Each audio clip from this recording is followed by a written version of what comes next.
Nunca imaginé que mi propio hijo dormiría en un auto estacionado detrás de un supermercado con mi nieta de 4 años acurrucada en sus brazos, mientras su esposa celebraba su cumpleaños en un yate rodeada de champán y amigos que no sabían nada sobre la realidad que ella había orquestado cuidadosamente, y lo peor de todo es que me enteré por accidente, por pura casualidad una noche cuando decidí manejar por un camino diferente de regreso a casa. Y esa casualidad reveló una verdad tan devastadora que cambió completamente mi comprensión de quién era mi familia y hasta dónde llegaría para proteger a los que amo. Mi nombre es Beatriz, tengo 61 años, soy viuda desde hace 8 cuando mi esposo falleció de cáncer dejándome sola en una casa grande con demasiados recuerdos. Mi único hijo Andrés tiene 35 años. Siempre fue un chico noble, tal vez demasiado noble para su propio bien, de esos que ayudan a todos incluso cuando significa sacrificarse a sí mismo. Se casó con Vanessa hace 6 años después de un noviazgo relativamente corto. Ella era hermosa, de eso no había duda, alta, cabello oscuro perfecto, siempre vestida como si estuviera a punto de ir a una sesión fotográfica, trabajaba en marketing para alguna empresa de cosméticos y claramente venía de una familia con dinero. Desde el principio tuve reservas sobre Vanessa. No era nada concreto que pudiera señalar, sino más una sensación, la manera en que miraba a mi hijo cuando pensaba que nadie estaba viendo, como si fuera un proyecto o una adquisición en lugar de su pareja, la manera en que hablaba sobre su vida juntos siempre enfocándose en cosas materiales, la casa que comprarían, los viajes que tomarían, nunca sobre conexión emocional o construir algo significativo juntos, pero Andrés estaba enamorado, cegado por ese tipo de amor que no escucha advertencias, y yo callé mis preocupaciones porque no quería ser esa suegra entrometida que arruina relaciones. Cuando nació mi nieta Emma hace 4 años, sentí que tal vez había juzgado mal a Vanessa. Parecía feliz con el bebé, publicaba fotos constantes en redes sociales presentándose como madre devota, y durante los primeros 2 años vi a Emma regularmente. Cada fin de semana venían a mi casa para almuerzo familiar. Yo adoraba esos momentos con mi nieta, leerle cuentos, jugar en mi jardín. Era mi razón de vivir después de perder a mi esposo.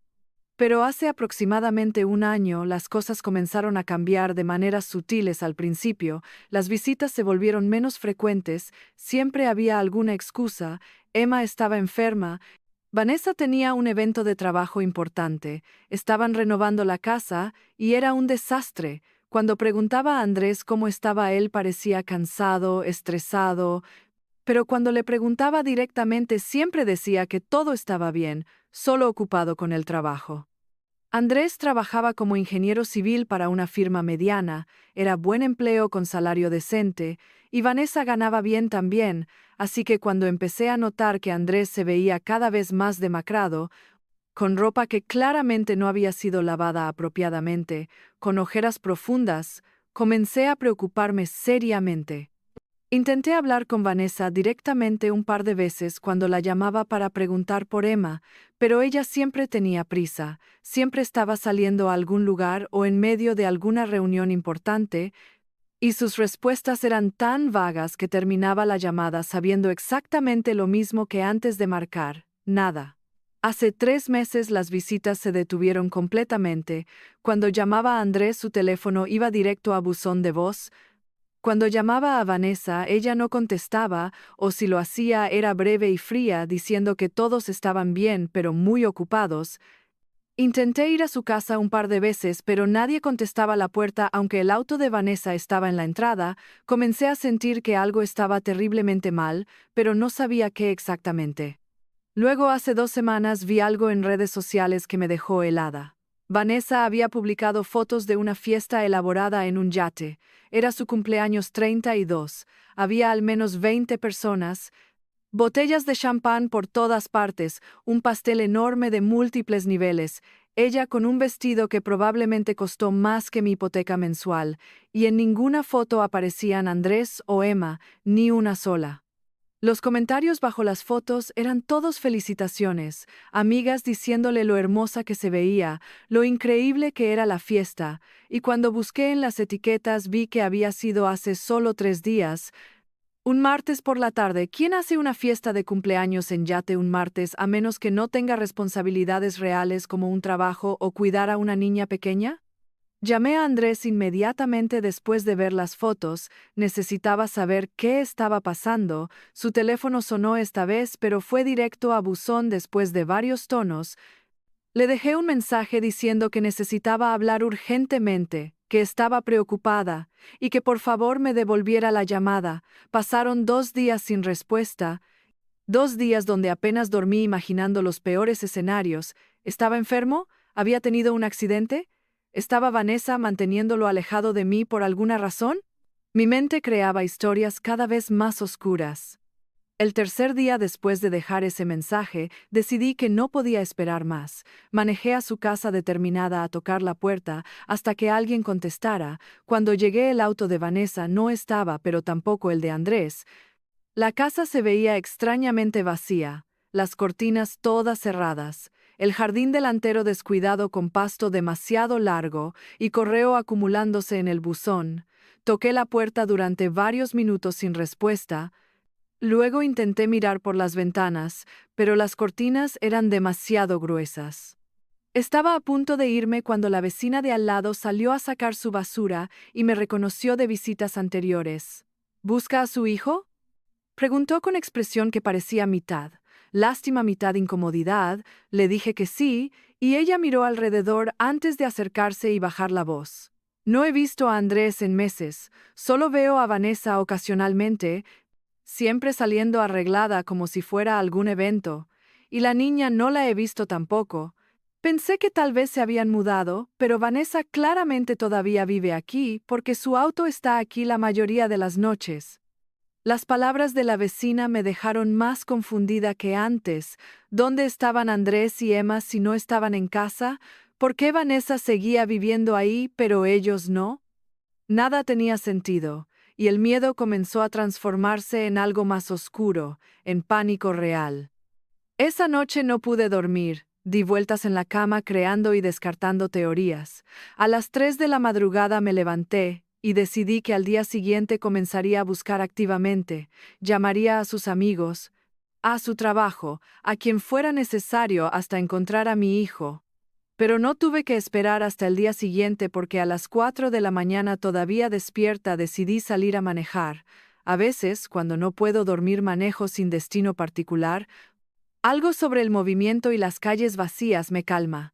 Tomé una ruta que normalmente no tomo, pasando por el lado industrial de la ciudad donde hay varios negocios cerrados por la noche y un supermercado grande de 24 horas. Fue al pasar por el estacionamiento trasero de ese supermercado que vi algo que hizo que mi corazón se detuviera completamente: un auto que reconocí, el Honda Civic azul de Andrés, estacionado en la esquina más alejada del estacionamiento. No habría pensado nada de ello, excepto que a través de las ventanas empañadas podía ver formas durmiendo dentro. Frené mi auto tan abruptamente que las llantas chillaron, estacioné y caminé hacia el Civic con piernas que apenas me sostenían. Cuando me acerqué lo suficiente para ver claramente a través de la ventana del conductor, mi mundo se desmoronó. Ahí estaba mi hijo, Andrés, durmiendo en el asiento del conductor, reclinado hacia atrás con una chamarra delgada como cobija, y en el asiento trasero, acurrucada bajo lo que parecía ser todas las mantas y almohadas que habían podido reunir, estaba Emma, mi nieta de 4 años, durmiendo en un asiento de auto convertido en cama improvisada. Toqué la ventana suavemente, no queriendo asustarlos. Andrés se despertó sobresaltado. Sus ojos tardaron un momento en enfocar, y cuando finalmente me reconoció, la expresión en su rostro fue algo que nunca olvidaré: vergüenza absoluta mezclada con alivio de ser descubierto. Abrió la puerta del auto con movimientos lentos como si cada músculo le doliera. «Mamá», Fue todo lo que dijo antes de que su voz se quebrara completamente. Lo abracé ahí en ese estacionamiento a las 4 de la madrugada mientras él lloraba contra mi hombro como no lo había visto llorar desde que era niño. Emma se despertó con el ruido y cuando me vio extendió sus bracitos. Abuela, dijo con voz pequeña y somnolienta, y sentí mi corazón partirse en 1000 pedazos. Vamos a mi casa ahora. Dije con voz que no admitía discusión. Los dos, metan lo que necesiten, pero vamos ya. Andrés comenzó a protestar débilmente, pero lo detuve. No, no voy a escuchar excusas ni explicaciones ahora. Primero vamos a casa, los voy a alimentar, los voy a meter en camas reales, y luego hablaremos. El viaje a mi casa fue silencioso excepto por Emma tarareando suavemente en el asiento trasero, como si esto fuera completamente normal, como si dormir en un auto fuera algo que hacían todas las familias, y eso me rompió aún más que encontrarlos así, que mi nieta de 4 años estuviera tan acostumbrada a esta situación que ya no le parecía extraña. En mi casa puse a Emma en la cama de invitados que siempre había sido su habitación cuando se quedaba, se durmió instantáneamente, exhausta de maneras que ningún niño debería estar. Luego hice que Andrés se duchara mientras preparaba café y desayuno, aunque técnicamente todavía era mitad de la noche. Cuando Andrés bajó con ropa limpia que había encontrado en el closet de su antigua habitación que todavía guardaba algunas de sus cosas, se veía un poco más humano pero todavía completamente destrozado. Nos sentamos en la mesa de la cocina y finalmente comenzó a hablar. Perdí mi trabajo hace 4 meses. Comenzó con voz monótona. La firma tuvo recortes masivos y yo fui parte de ellos. Intenté decirle a Vanessa, pero ella no quiso escuchar. Dijo que era mi culpa por no ser lo suficientemente valioso para mantener. Dijo que yo era un fracaso y una vergüenza. Hizo una pausa respirando profundo antes de continuar. Intenté buscar otro trabajo, pero el mercado está terrible. Envié cientos de aplicaciones, fui a docenas de entrevistas, nada funcionó. Los ahorros se agotaron rápido. No pude pagar mi parte de la hipoteca, y Vanessa dijo que si no podía contribuir financieramente, entonces Emma y yo no podíamos vivir en la casa.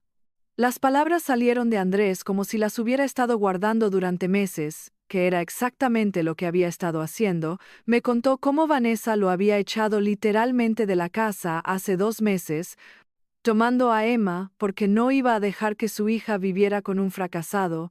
Me contó cómo había estado durmiendo en su auto, moviéndose entre diferentes estacionamientos para no ser notado, duchándose en gimnasios baratos con membresías de día, comiendo lo mínimo para estirar el poco dinero que le quedaba.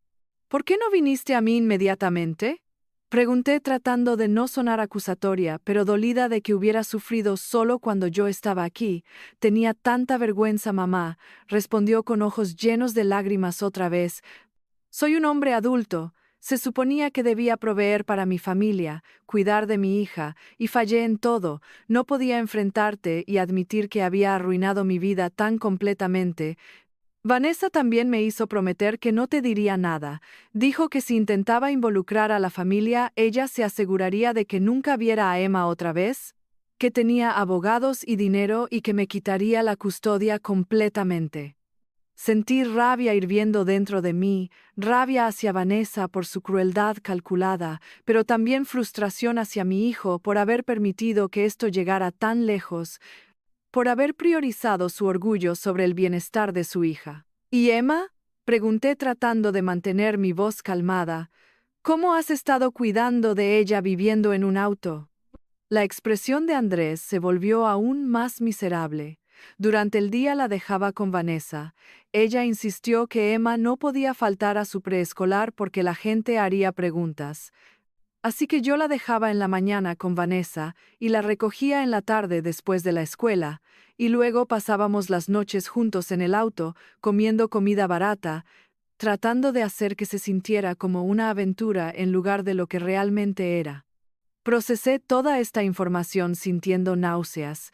Mi nieta había estado viviendo esta doble vida, días normales con su madre en casa limpia y cómoda, noches en un auto con su padre, tratando desesperadamente de mantener algo de normalidad, y mientras tanto Vanessa había estado viviendo como si nada estuviera mal, saliendo con amigas, haciendo fiestas en yates, publicando en redes sociales su vida perfectamente curada.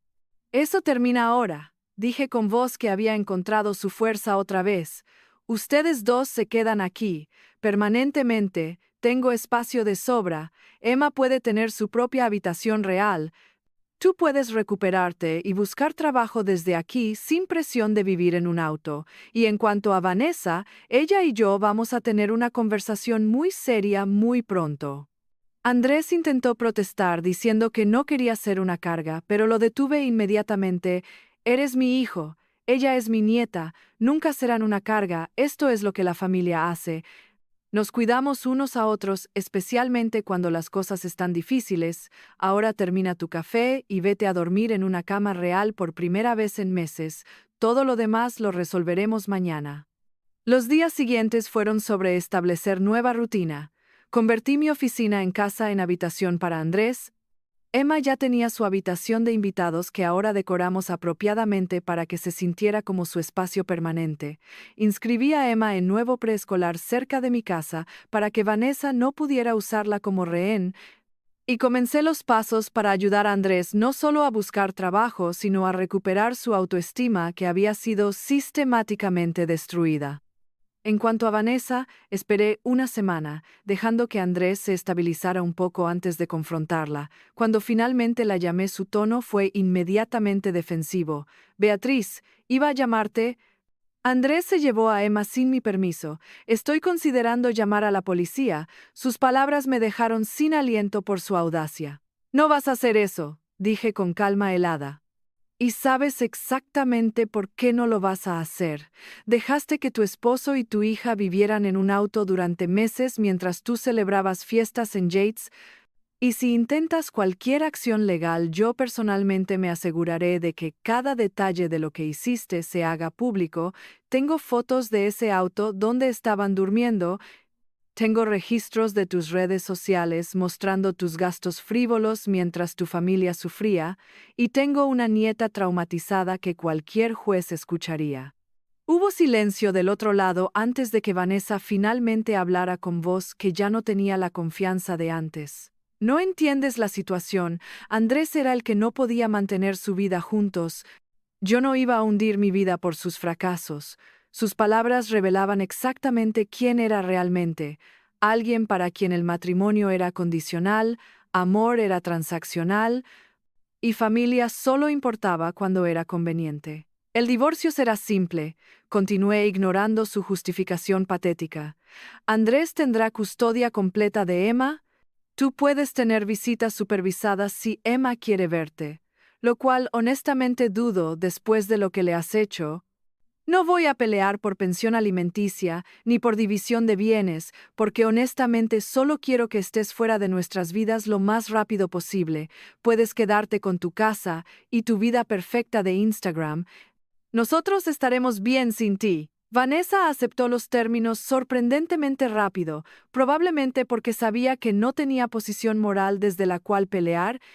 Los papeles de divorcio fueron procesados en tiempo récord cuando ella no presentó ninguna contestación, y en cuestión de meses Andrés era oficialmente padre soltero con custodia completa.